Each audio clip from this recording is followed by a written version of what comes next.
Apa kabar pemirsa TVR Parlemen dimanapun Anda berada? Berjumpa lagi dalam program TVR 17 bersama saya Vincent Aldi. Tepat pukul 17 waktu Indonesia Barat, kami hadirkan kepada Anda sejumlah informasi paling baru dan menarik seputar kinerja dan kegiatan DPR RI yang telah disajikan oleh redaksi TVR Parlemen. Dan pemirsa TVR Parlemen, inilah TVR 17 selengkapnya.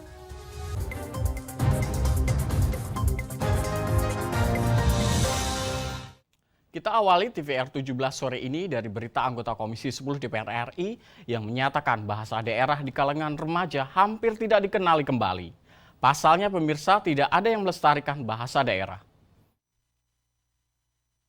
Komisi 10 DPR RI meyakini pentingnya sebuah payung hukum dalam bentuk undang-undang untuk mengatur, menjaga, dan melestarikan bahasa daerah yang belakangan mulai hilang dari kehidupan sehari-hari masyarakat Indonesia, terutama di kalangan anak muda.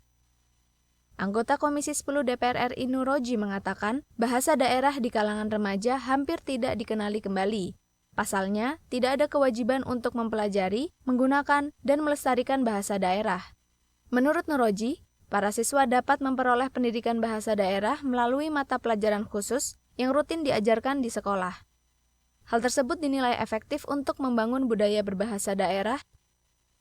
Di tingkat sekolah misalkan, di tingkat anak-anak masih banyak yang tidak bisa bahasa daerah karena apa? Di sekolah tidak diajarkan. Kenapa? Tidak diwajibkan sekolah menerapkan muatan lokal bahasa daerah.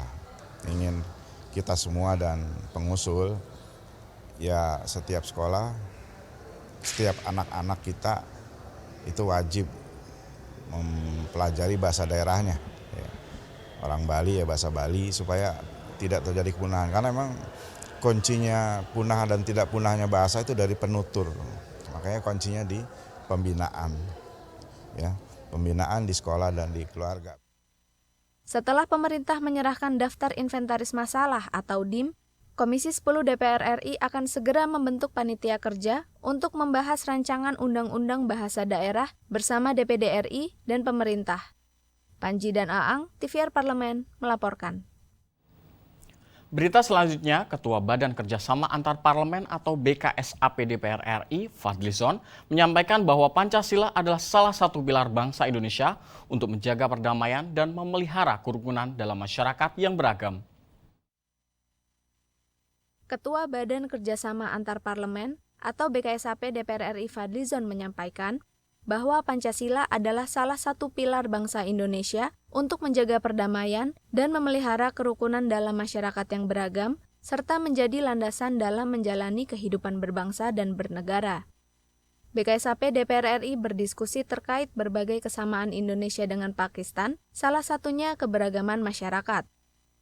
Dalam kesempatan ini, Pakistan memuji cara Indonesia menjaga keutuhan dan kerukunan di tengah masyarakat yang sangat beragam, baik secara budaya maupun adat.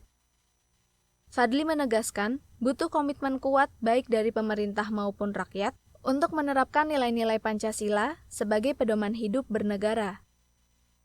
Bahwa para founding fathers kita ini menemukan Pancasila dan kemudian menjadikan ini sebagai salah satu landasan kehidupan berbangsa kita. Ya, walaupun ini tidak sempurna, tetapi kita juga meyakini bahwa Pancasila inilah yang telah ikut menciptakan satu perdamaian, toleransi, dan juga situasi dan kondisi sosial politik yang relatif jauh lebih damai dibandingkan dengan di tempat-tempat lain. Tentu kita berharap bahwa hubungan Indonesia dengan Pakistan ini yang sebenarnya sudah sangat lama terjalin bisa lebih kuat lagi. Kunjungan persahabatan ini menunjukkan komitmen Pakistan dalam memperkuat hubungan kerjasama dengan Indonesia di berbagai bidang. Halim dan Kristio, TVR Parlemen, melaporkan. Berita selanjutnya, pemirsa, perencanaan pembangunan yang sempat tertunda akibat pandemi membuat potensi produksi belum optimal. Untuk itu, Komisi 4 DPR RI menekankan selain pengembangan instalasi indukan di Musirawas yang harus segera rampung, pembangunan pabrik pakan ikan juga penting untuk efisiensi biaya budidaya. Produksi ikan indukan air tawar di Broodstock Center Musirawas, Sumatera Selatan terpantau menghasilkan komoditas melimpah hingga ratusan ribu ikan. Namun, angka tersebut masih belum dapat memenuhi 50% kebutuhan ikan di wilayah Sumatera Selatan. Wakil Ketua Komisi 4 DPR RI Budi Setiawan mengatakan, selain pengembangan instalasi indukan di Musirawas yang harus segera rampung, pembangunan pabrik pakan ikan juga penting untuk efisiensi biaya budidaya. Diperlukannya pabrik pakan untuk mendukung dari instalasi ini. Kemudian kami juga harus melihat bahwa ternyata instalasi ini kekurangan sumber daya manusia. Untuk 20 unit tank ukuran 8 meter itu hanya dikerjakan oleh SDM sebanyak 4 orang, itu kita melihat sangat kurang sekali. Kami malah berpikir untuk bisa meningkatkan status dari instalasi ini menjadi sekelas UPT atau Satker.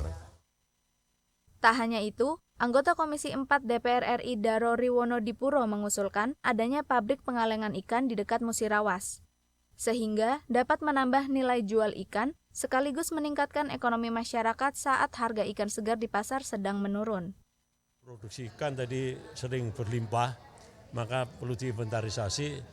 Kalau ikan-ikan ini cukup, saya kira waktunya sudah dibikin ada pabrik pengalengan ikan, ya, ikan kaleng dari produksi daerah Sumatera Selatan, Musirawas, dan juga dari Lampung yang bisa ditampung di sini.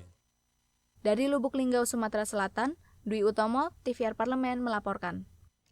Pada akhir tahun 2023 hingga awal tahun 2024, bencana alam melanda sejumlah wilayah Indonesia yang mengakibatkan kerusakan hingga jatuhnya korban jiwa yang masih menjadi momok menakutkan bagi masyarakat di wilayah rawan bencana. Informasi selengkapnya akan kami hadirkan usai jeda berikut ini. Untuk itu tetaplah di TVR 17.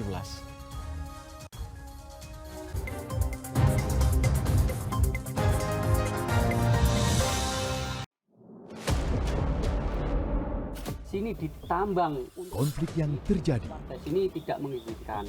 masalah yang tersisihkan menjadi kesenjangan sosial. Ya namanya rakyat kecil gak bisa apa-apa, mau komplain juga gak didengar. Sebab apa? Itu menyangkut isi perut kami semua. Bagaimana memutus keterbatasan untuk didengar? Jadi kalau misalnya masyarakat sudah merasa tidak lagi ada yang memperjuangkan aspirasinya, maka masyarakat memang sangat berhak untuk meminta dewan yang mewakili mereka di parlemen. Kami menyusuri batas-batas peristiwa, mengurai berbagai polemik yang terjadi, meluruhkan suara-suara marginal, menjadi nyata dalam setiap aspirasi, melaksanakan tugasnya sebagai wakil rakyat. Saksikan aksi Dewan segera hanya di TVR Parlemen.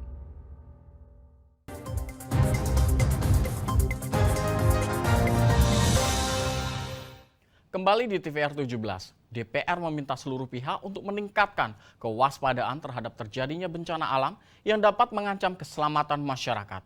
Pemerintah daerah diminta untuk tingkatkan antisipasi bencana dengan berkoordinasi dengan pemerintah pusat maupun kementerian terkait. Dan terkait hal ini, pemirsa, Wakil Ketua Komisi 5 DPR RI Muhammad Iqbal mendesak Basarnas selaku tim evakuasi korban untuk sigap dan tanggap. BMKG juga diminta untuk gencar sosialisasikan aplikasi info BMKG terhadap masyarakat agar persiapan dan mitigasi bencana dapat dilakukan sedini mungkin. Dan untuk mengetahui informasi selengkapnya, mari kita simak laporan mendalam yang telah dihimpun oleh tim redaksi TVR Parlemen dalam segmen Editorial Parlemen berikut ini.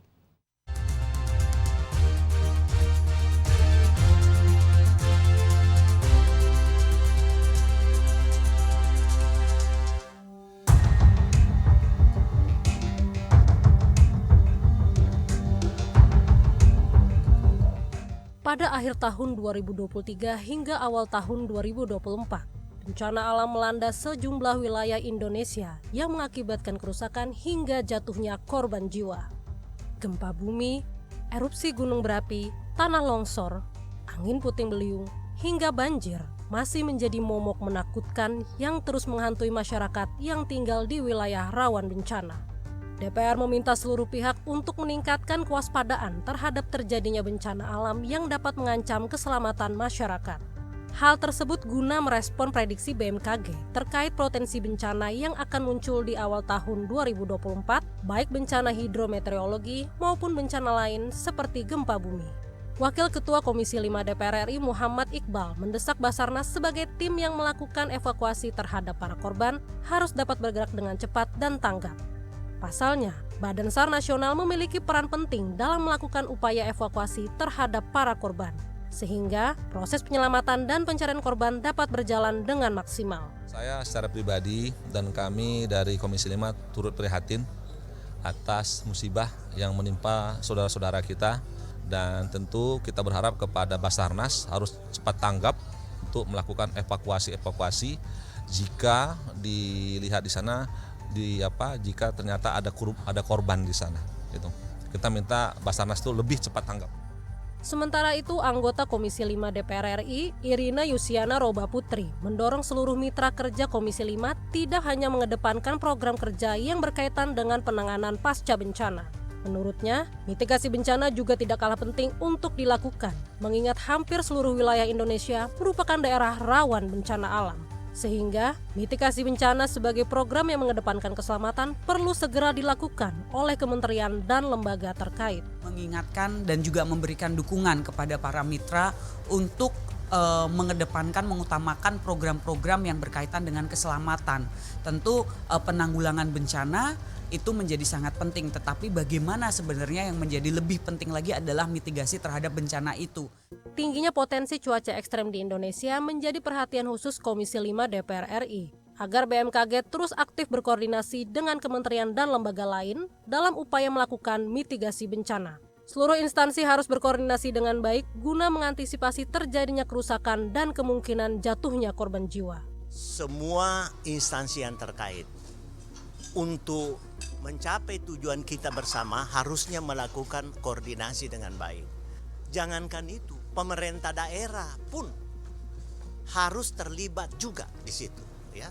Nah, kalau terjadi apa-apa jangan saling tunjuk, harusnya ada koordinasi. Apakah itu pemerintah daerah, pemerintah pusat, sampai pelaksana teknis yang terkecil pun harus ada koordinasi sehingga tidak saling menyalahkan. BMKG juga diminta melakukan sosialisasi aplikasi Info BMKG yang dapat digunakan oleh masyarakat sebagai informasi mengenai cuaca, sehingga masyarakat dapat melakukan persiapan dan mitigasi bencana sedini mungkin. BMKG itu sudah sangat baik ya. Jadi semua itu ada. Hanya saja sosialisasi info BMKG itu yang kurang. Jadi sekarang setiap saat ya, di mana-mana, di radio, televisi, di mana di medsos, disampaikan bahwa BMKG itu ada aplikasi info BMKG yang bisa lihat di lokasi manapun di seluruh Indonesia, mengenai hujan ya, kemudian mengenai ombak, gelombang, itu bisa lihat. Jadi kita bisa siap dong bepergian. Soalnya tanggal 23 itu gelombangnya tinggi pada jam sekian. Nah, kita bisa merencanakan jam yang ombaknya rendah. DPR RI menyerukan perlunya menggencarkan sosialisasi mitigasi bencana, mengingat Indonesia saat ini seringkali mengalami perubahan cuaca dan iklim ekstrim yang terjadi secara mendadak, agar masyarakat siap siaga dan selalu mengikuti perintah dan petunjuk dari pihak berwenang, terutama jika berada di area yang ditetapkan sebagai zona merah atau zona rawan bencana. Tim Liputan, TVR Parlemen, melaporkan.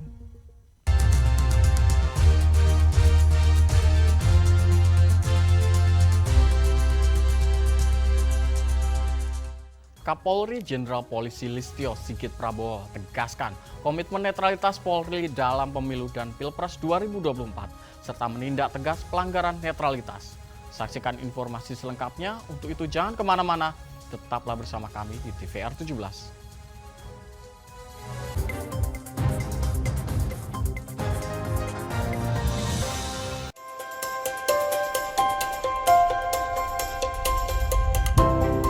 Pertama dalam sejarah Indonesia, tahun 2024 kita mengadakan pemilu serentak, legislatif dan eksekutif baik di tingkat pusat maupun daerah. Catat waktunya, Rabu 14 Februari 2024. Untuk pemilihan legislatif, Anda akan memilih anggota DPD, anggota DPR, anggota DPRD Provinsi, dan anggota DPRD Kabupaten atau Kota. Selain pemilu legislatif, Anda juga akan memilih presiden dan wakil presiden loh pemirsa. Di bulan November, tepatnya Rabu, 27 November 2024, juga akan diadakan pemilihan kepala daerah atau pilkada serentak. Dalam pilkada nanti, Anda akan memilih gubernur dan wakil gubernur, bupati dan wakil bupati, serta wali kota dan wakil wali kota. Nah, pemirsa sudah tahu kan waktunya? Kini saatnya Anda untuk mempersiapkan diri. Kenali calon-calon wakil rakyat dan pemimpin Anda dengan baik.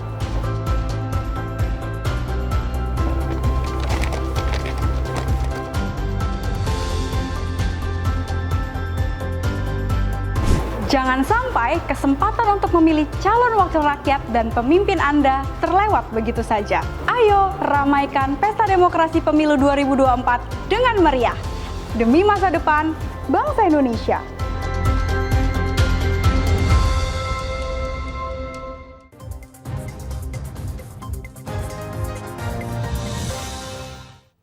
Kembali di TVR 17 pemirsa, Kepala Badan Pemelihara Keamanan atau Kobar Hakam, maksud kami Kabar Hakam Polri, Komjen Pol Fadil Imron pastikan komitmen institusi Polri netral dalam pelaksanaan pemilu 2024 yang tertuang dalam surat telegram dalam dikeluarkannya Polri Jenderal Sigit Prabowo pada Oktober 2023. Terkait hal ini pemirsa, anggota Komisi 3 DPR RI Wihadi Wiyanto menilai netralitas aparat penegak hukum sudah cukup baik dan Komisi 3 DPR RI berkomitmen untuk terus lakukan pengawasan terkait netralitas aparat penegak hukum. Berikut liputan selengkapnya bersama rekan kami Alfat Rizky. Baik pemirsa TVR Parlemen, Pesta Demokrasi semakin mendekat. Kira-kira beberapa bulan lagi Indonesia ini akan mengadakan Pesta Demokrasi di tahun 2024. Di mana peran aparat penegak hukum ini menjadi penting terkait dengan keamanan dan kenyamanan dari pemilu di tahun 2024. Selain dari peran tersebut juga netralitas para aparat ini juga menjadi sangat penting sehingga membuat pemilu di tahun 2024 ini nyaman. Lalu bagaimana Komisi 3 DPR RI melakukan fungsi pengawasannya terhadap para aparat penegak hukum ini? Saya akan menanyakannya langsung ke salah satu anggota Komisi 3 DPR RI, Bapak Wihadi Wiyanto dari fraksi Partai Gerindra untuk daerah pemilihan Jawa Timur 9. Terima kasih Pak. Pak, bagaimana kira-kira dari persiapan-persiapan atau sejauh ini yang dilakukan rapat Komisi 3 dengan mitranya untuk mengawal pemilu supaya aman dan terkendali dan juga nyaman? Ya, hari ini Komisi 3 melakukan rapat kerja dengan Kejaksaan dan kemarin dengan kepolisian. Nah, artinya di sini bahwa konsentrasi pada saat ini adalah masalah pengawasan pemilu dan kita ingin menjaga bahwa APH ini netral, ya, netralitas itu harus dijaga dan makanya kami juga ingin pengamanan dalam pemilu juga, ya, tentunya dalam pihak ini kepolisian yang akan memberikan pengamanan terhadap masalah pemilu. Jadi kami dalam hal ini meminta kepada polisi untuk memberikan satu paparan mengenai masalah operasi apa yang akan disampaikan. Nah, kemudian kemarin juga polisi sudah memberikan paparannya dan saya kira cukup baik paparannya dan cukup komprehensif sehingga kami percaya bahwa Polri akan netral dalam pemilu kali ini dan juga Kejaksaan hari ini juga mereka juga akan melakukan paparannya sudah disampaikan dan saya kira juga cukup baik. Semuanya nantinya kan akan dengan Gakumdu, ya. Jadi Gakumdu itu semuanya koordinasi dalam Gakumdu dalam pengawasan pemilu dan ini adalah merupakan bagian daripada pengawasan yang melekat sampai ke bawah sampai ke TPS. Jadi saya kira Komisi 3 sudah melihat bahwa aparat keamanan cukup netral dalam hal ini.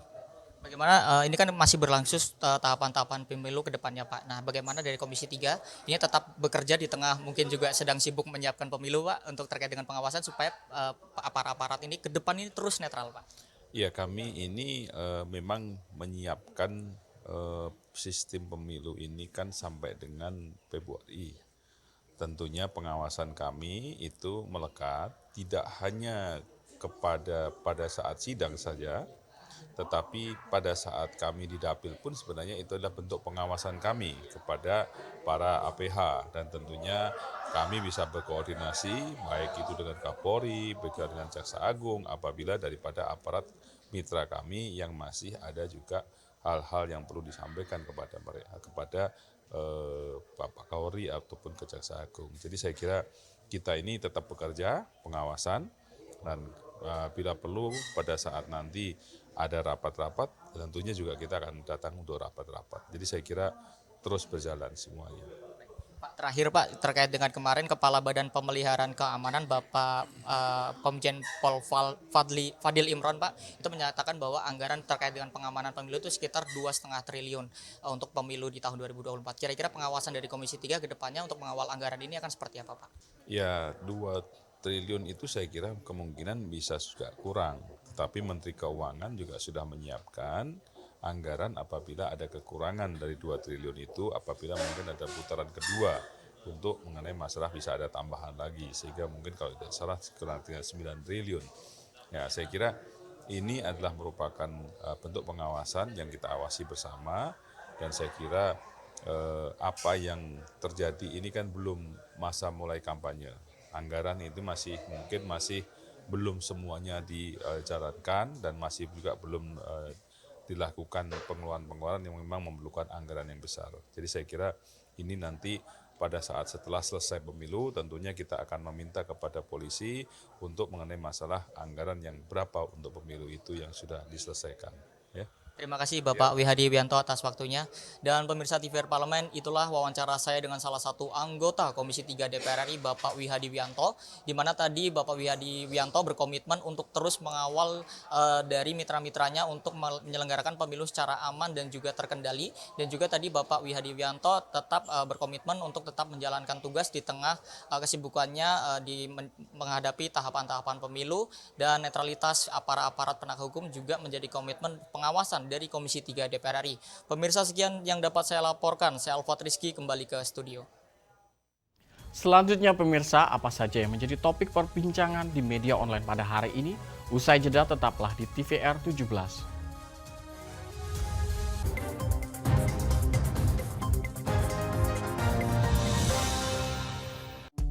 DPR RI memiliki fungsi diplomasi dalam menjalankan politik luar negeri sesuai dengan pasal 116 Undang-Undang MD 3. Kontribusi aktif BKSAP DPR RI memainkan peranan penting dalam memenangkan persaingan global melalui IPU, IPA, IPPF, AIPA, dan PUIK. BKSAP memiliki komitmen yang tinggi dalam krisis kemanusiaan dunia. Fungsi diplomasi dijalankan untuk mendukung upaya pemerintah dalam melaksanakan politik luar negeri.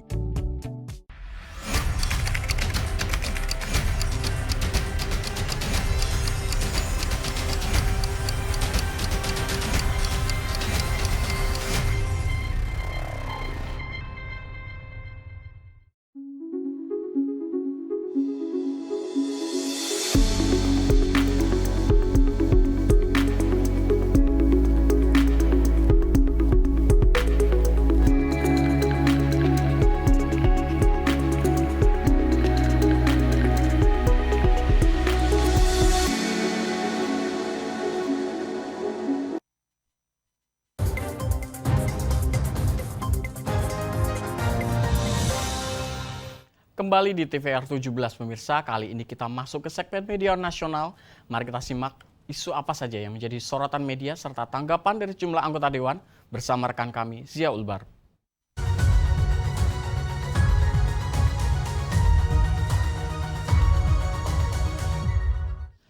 Terima kasih Vincent dan pemirsa, mari kita simak berita apa saja yang menjadi headline di media online pada hari ini. Di berita pertama yang menjadi headline di media online yaitu DPR RI mengatakan pemerintah buka 2,3 juta lowongan CPNS. Masalah tenaga honorer bakal cepat selesai. Dapat Anda saksikan di layar Anda saat ini. Di sini pengumuman penerimaan CPNS 2024 yang disampaikan secara resmi oleh Presiden Jokowi dan DPR RI. Terkait hal ini, anggota Komisi 2 DPR RI Guspardi Gaus mengapresiasi kabar baik tersebut yang mesti disambut gembira oleh para peminat CPNS dan P3K seluruh Indonesia. Sebagaimana diketahui, formasi dibuka sebanyak 2,3 juta diantaranya 1,8 juta untuk daerah, dengan rincian 485.000 CPNS dan 1,3 juta P3K. Lowongan ini menjadi kesempatan besar bagi para fresh graduate yang ingin turut serta menjadi bagian dari abdi negara. Selain itu, lowongan CPNS 2024 dinilai sebagai salah satu upaya dalam menyelesaikan penataan tenaga non-ASN berdasarkan database BKN. Dan pemirsa, berita selanjutnya yang menjadi headline di media online pada hari ini, yaitu DPR minta pemerintah gunakan dana abadi kebudayaan untuk bangun jalur rempah Indonesia. Dapat kembali Anda saksikan di layar Anda saat ini.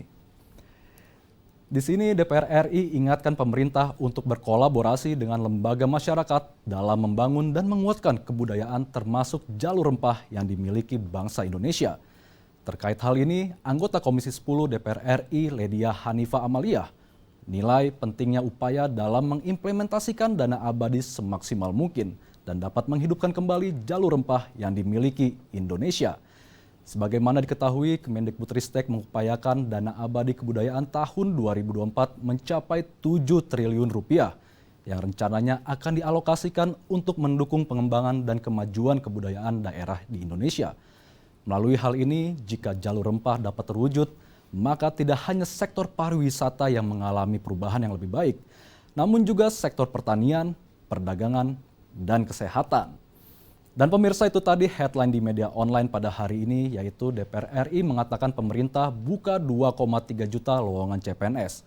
Masalah tenaga honorer bakal cepat selesai. Serta DPR minta pemerintah gunakan dana abadi kebudayaan untuk bangun jalur rempah Indonesia. Sekian dari saya, kembali ke rekan Vincent.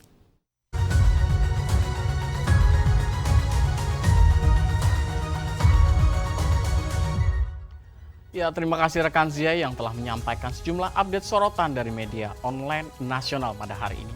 Dan segmen media online tadi sekaligus menutup program TVR 17 edisi sore hari ini. Saya Vincent Aldi beserta seluruh kru TVR Parlemen yang bertugas mengucapkan terima kasih dan pamit undur diri dari hadapan Anda. TVR Parlemen, referensi Indonesia.